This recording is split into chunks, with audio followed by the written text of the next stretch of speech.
എടോ നിന്റെ ഒത്താശ വേണോ സ്വലാത്ത് മദീനത്തെത്താൻ?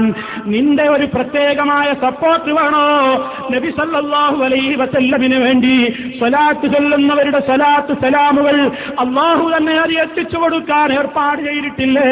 പിന്നെ നിങ്ങളുടെ ഒരു കയറ്റി അയക്കൽ വേണോ? അങ്ങനെ നിങ്ങളതാ കൂപ്പൺ ഇറക്കുന്നു, ചൊല്ലിയ സലാത്തിന്റെ എണ്ണം ചോദിക്കുന്നു, പാർസലാക്കുന്നു. ഇപ്പോഴിതാ വാട്സപ്പിൽ 70,000 ദിക്ർ, മരിച്ചവരുടെ ബന്ധുക്കളെല്ലാം കൂടി വാട്സപ്പിൽ ഗ്രൂപ്പ് ചേരുന്നു. ഓരോരുത്തരും മരിച്ച ദിവസം നോക്കിയിട്ട് 70,000 ദിക്ർ ചൊല്ലുന്നു. ഖബറിൽ കിടക്കുന്നയാളെ ശിക്ഷയില്ലെന്ന് രക്ഷപ്പെടുത്തുന്ന വാട്സപ്പ് ലാ ഇലാഹ ഇല്ലല്ലാഹ്. ഇങ്ങനെ സമൂഹത്തിലേക്ക് പലരും പലതും കൊണ്ടുവരുമ്പോ അവരുടെ പേരിൽ ആണ്ടറുതികൾ 40 അതുപോലെ തന്നെ ആണ്ട് അവർക്ക് വേണ്ടിയതാ അവരെ ആദരിക്കാൻ എന്ന പേരിൽ നബി സല്ലല്ലാഹു അലൈഹി വസല്ലമിന്റെ പേരിൽ പച്ചക്കളവുകൾ കുത്തി നിറച്ചിട്ടുള്ള മൗലിദുകളതാ അവർക്ക് പുണ്യം കിട്ടാനെന്ന പേരിൽ പാരായണം ചെയ്യുന്നു. ഇതെന്ത് സുന്നത്ത് ജമാഅത്താണ്? ഇങ്ങനെയുള്ള ഒരു സുന്നത്ത് ജമാഅത്ത്. അതുകൊണ്ട് അത്തരം സുന്നത്ത് ജമാഅത്തുകളല്ല.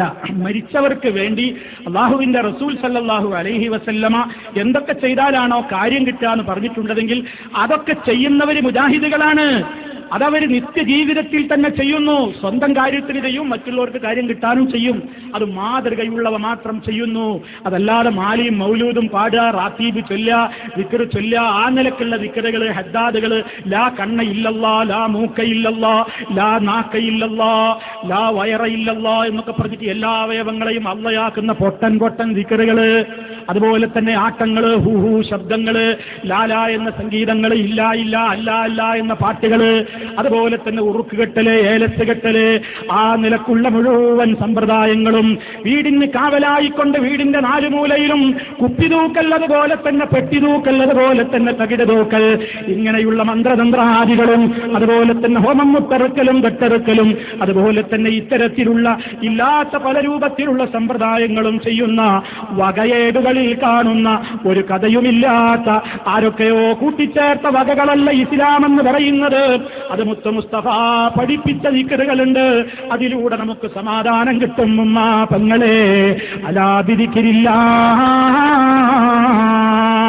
അല്ലാഹുവിന്റെ ഓർമ്മയൊന്നുകൊണ്ട് മാത്രമാണ് തത്മഇന്നുൽ ഖുലൂബ്, ഹൃദയങ്ങൾക്ക് അടക്കം കിട്ടുന്നത്, ഹൃദയങ്ങൾക്ക് ആശ്വാസം കിട്ടുന്നത്. ഉറങ്ങി എഴുന്നേറ്റത് മുതൽ രാത്രി ഉറങ്ങാൻ കിടക്കുന്നത് വരെ നൂറുകണക്കിന് ദിക്റുകളില്ലേ, ദുആകളില്ലേ. ഇതൊന്നും പ്രസംഗിക്കാനോ കേൾക്കാനോ മാത്രമുള്ളതല്ല. കിടക്കുമ്പോൾ മര്യാദ പാലിക്കണേ, ഉളു എടുത്ത് കിടക്കണേ.